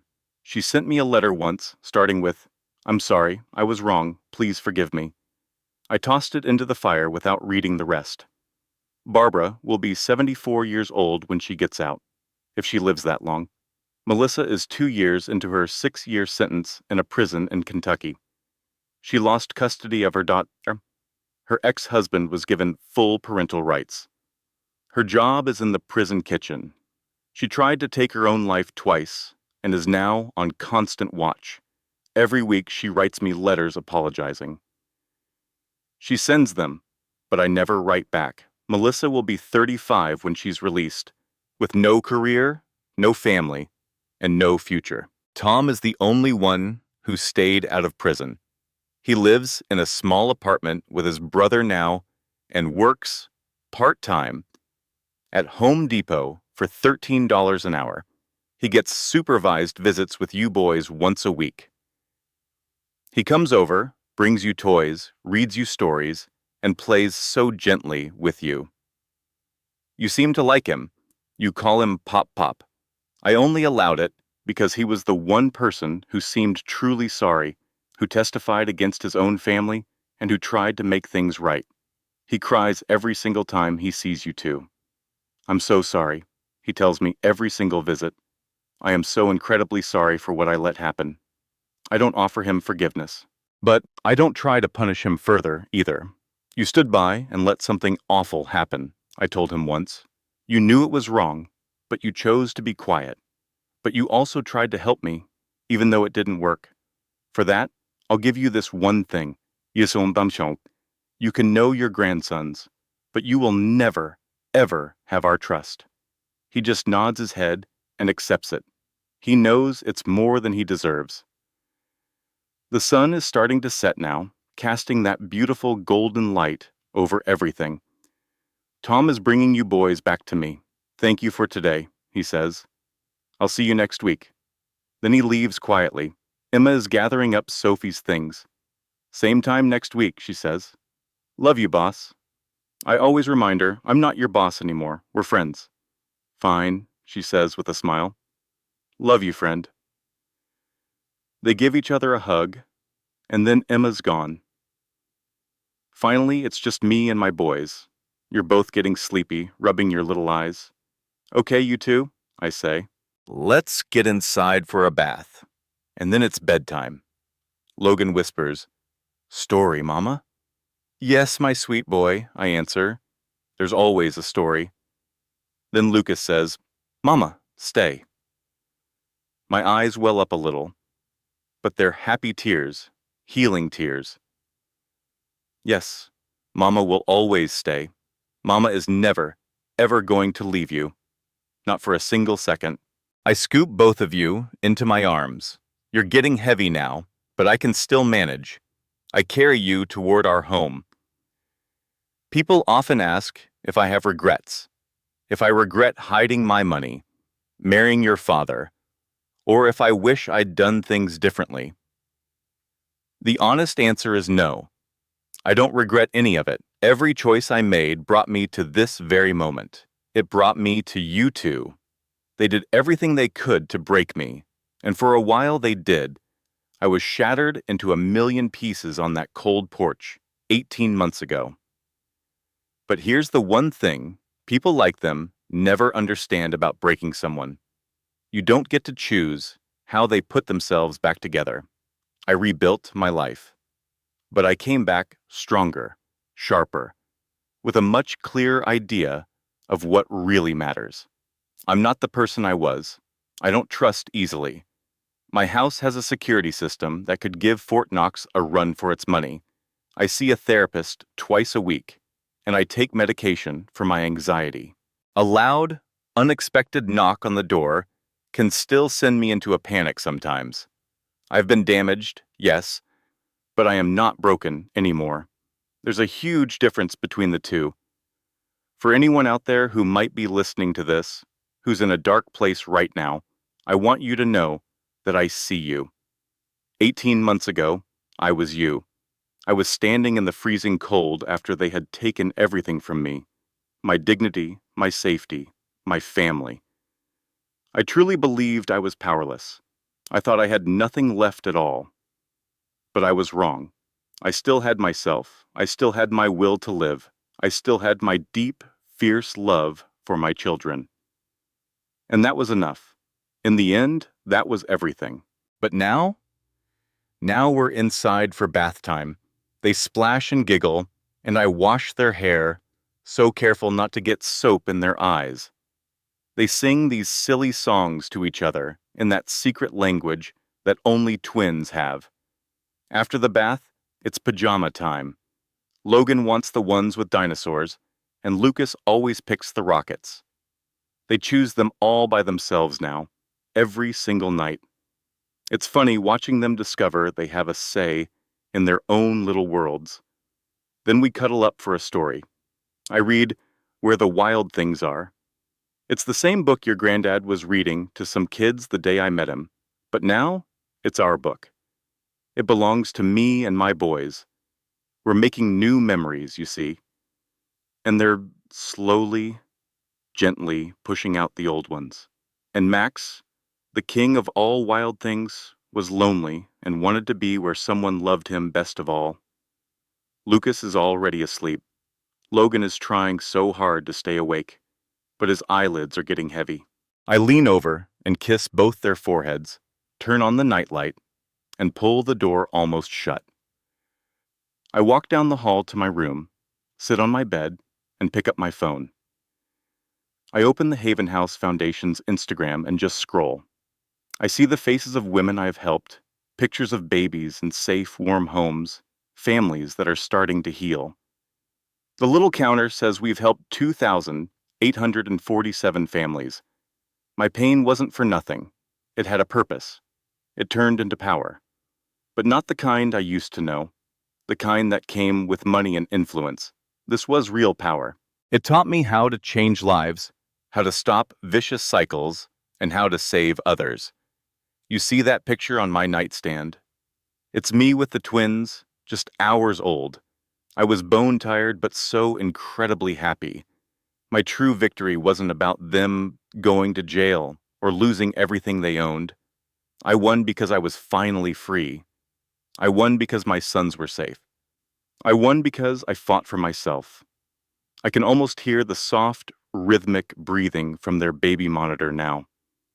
That terrible night on the porch was the worst moment of my life, but it was also the first day of my real life, a life where I didn't have to pretend or hide or make myself small so others could feel big.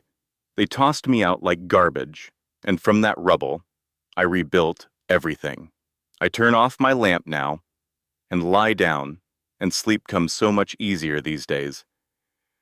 The nightmares are rare, and the fear isn't so sharp. Tomorrow, I'd wake up, kiss my boys, make their breakfast, go to work, build my company, help other mothers, and just live.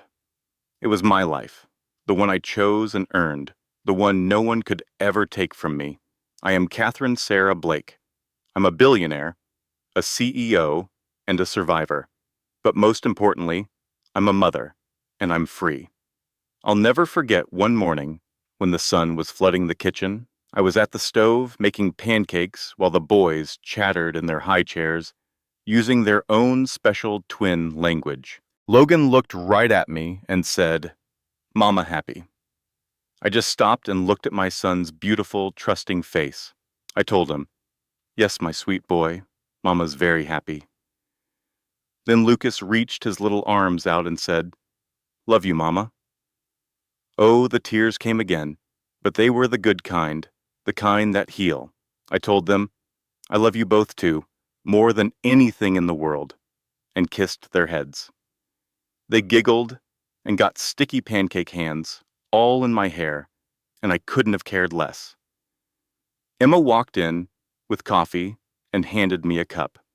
We stood together, just watching the boys enjoy their messy, happy breakfast. "You actually did it," she said. "You know, you survived." I just smiled. "We did it," I told her, because I never would have made it without her. Then she asked what was next, what other huge mountain I was planning to conquer.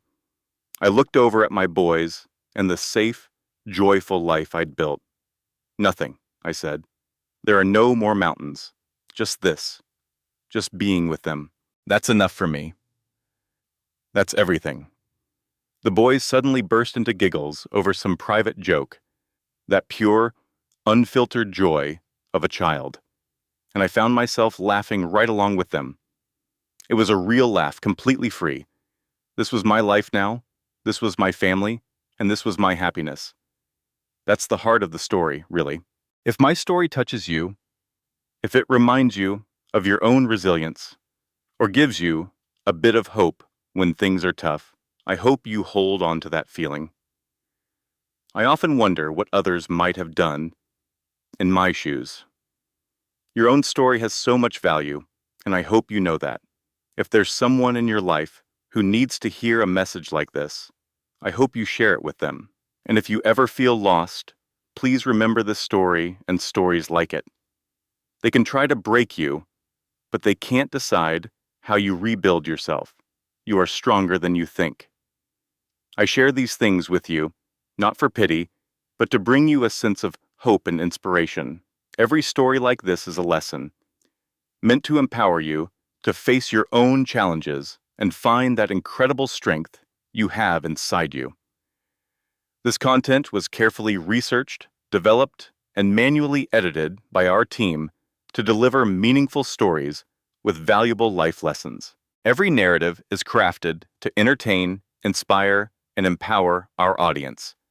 We believe that great stories can change lives, and we are committed to bringing you content that matters. Thank you for being part of our community.